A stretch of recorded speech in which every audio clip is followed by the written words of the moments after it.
there, book people. This week I finished the most recent of my lady memoirs that I've kind of collected, and it was Malala Yousafzai, if I pronounced her name right. Her book, I Am Malala. She is the teenage girl shot by the Taliban for standing up for the rights of girls in the Middle East to have access to education. I've known of Malala and kind of followed her work as an activist, and so I've had her memoir on my list to read for a really long time. And some thoughts while they're fresh.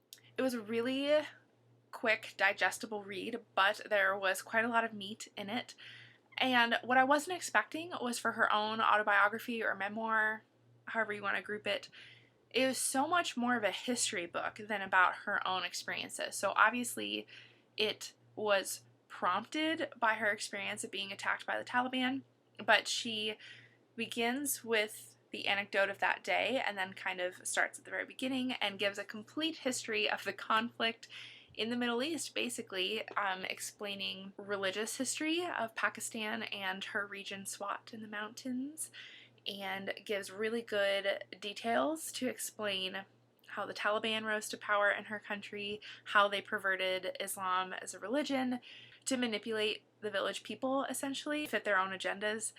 And she also gave a lot of reasons why manipulating girls' access to education became a tool almost favored by the Taliban. There were a lot of things in this book that were totally new for me, and so I appreciated it as a historical explanation, if you will, and definitely for the glimpse into this culture. It also gives a really fascinating glimpse into her culture, specifically of what life in a more tribal, mountainous region of a Middle Eastern country is, and shows the contrast that exists between these more provincial areas of Pakistan and the city life. She helps to explain why Pakistan and America have not always had the best relations, and she also gives quite the rundown of the refugee crisis stemming from various political and economic and, of course, religious problems that Pakistan has experienced. So, in short,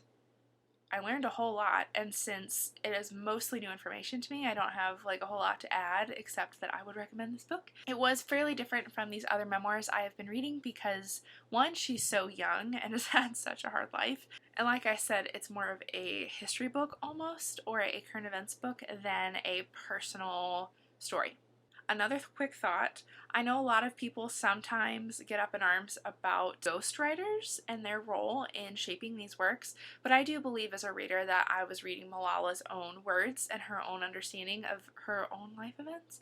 Yes, there was a journalist who helped her with the writing, but I mean, we've all seen her blog on the BBC about being a young girl in the Middle East. That was her word. She explained how that blog came to be.